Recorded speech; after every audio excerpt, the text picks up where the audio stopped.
Hey, TBabyG friends and family and fans. I thought it'd be really cool because the audiobooks that's on YouTube is starting this book from the middle of the book, the sequel part, not from the beginning. So I thought it'd be cool just to start it from the beginning and retell the movie and what all happened. But first, I want to introduce Baby G, which is my daughter. Hi. She loves to hear stories, so let's start this story.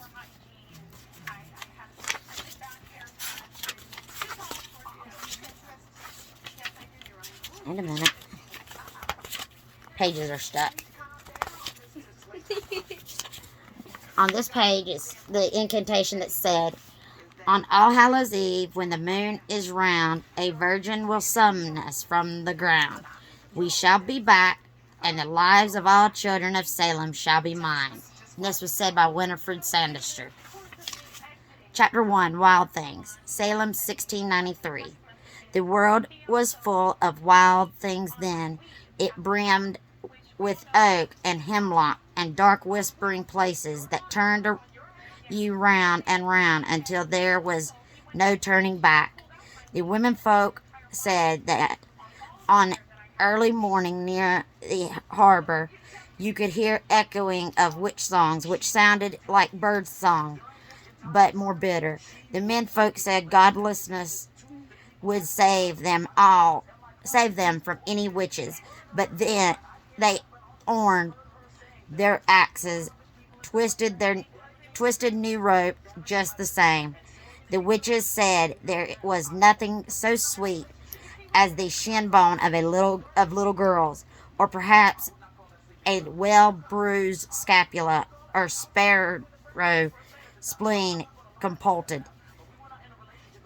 It was all in the preparation.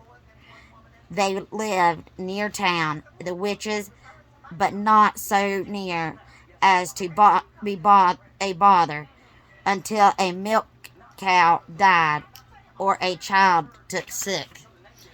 Then the town would start to mutter about the Sanderson girls, Mary and Sarah, and especially Winnie, who had not been girls for a very long time, but who did not merit the title of ladies.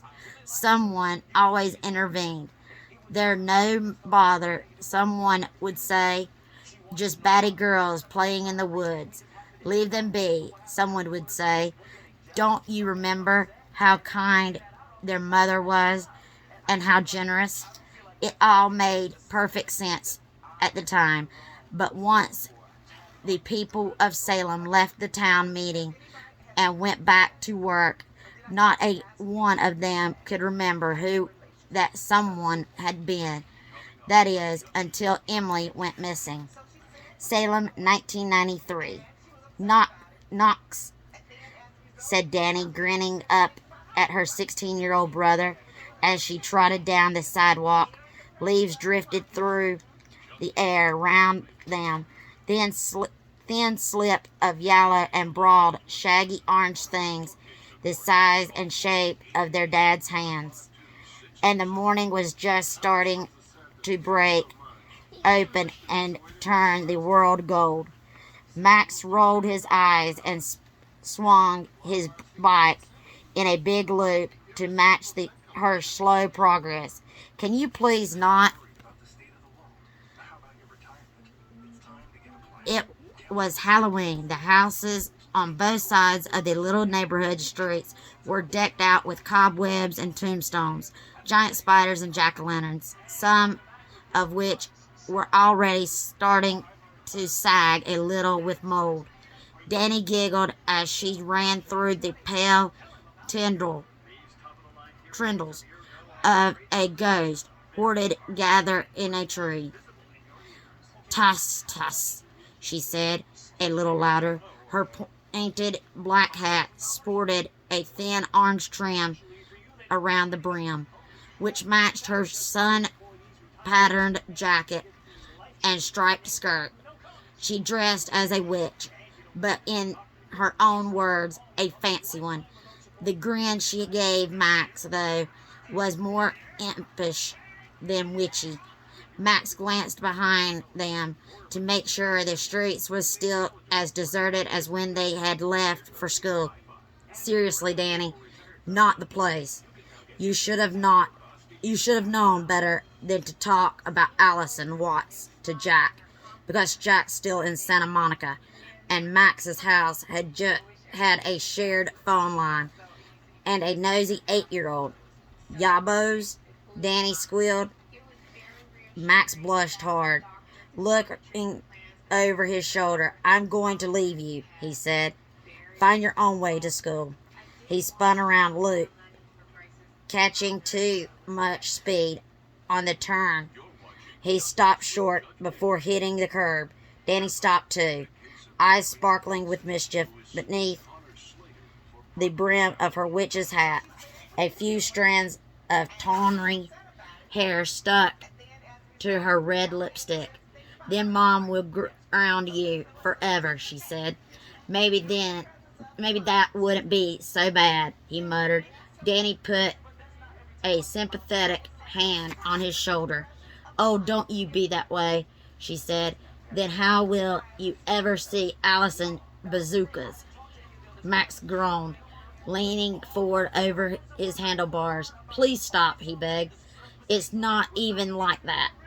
It sounds a lot like that. She tugged on his sleeve to get them moving again. Max relented.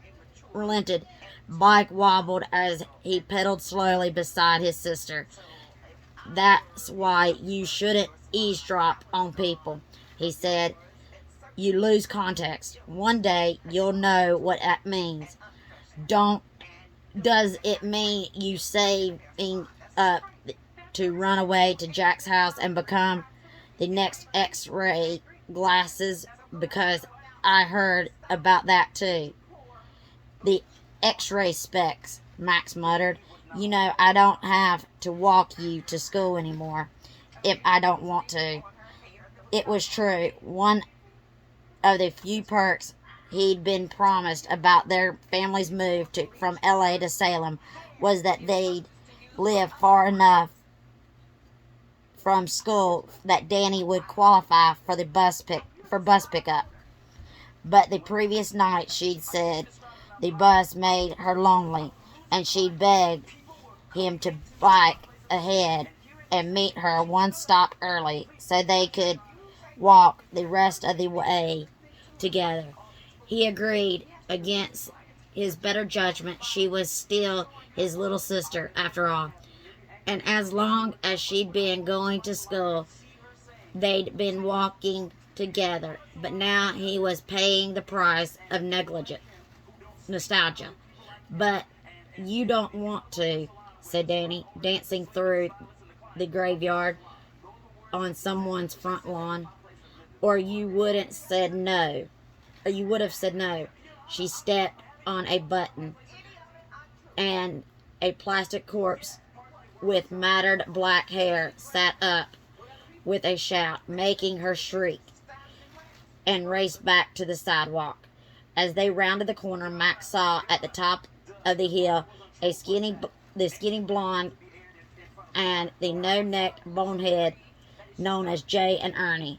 In the 2 weeks since his family had moved to Salem, Max had avoided any run-ins with the town bullies, but he could already tell that they were the kind of boys whose kindergarten teachers, searching for something nice to say during parent-teacher conferences, would have settled on persistence. Jay and Ernie lackeys seemed to appear out of nowhere as they swaggered down the middle of the road, the embellishment on their fox leather jackets glinting dully in the morning light. You know, said Max, wheeling around, I think Mom told me they're handing out candy at the side entrance. He felt bad about lying to Danny, but she'd get more than enough airheads and pixie sticks later. Hey, she protested as they approached the annex door. There's no candy, but her brother was already gone, speeding off towards Jacob Bailey High. Okay, so what I'm going to do is I'll stop there. We're at Salem 1693 is the next part. Hope y'all enjoyed that first part. It's going to be good to see what else happens. Right now they're just retelling the story of the movie. I hope you like, subscribe, comment, and remember, this is TBabyG signing off.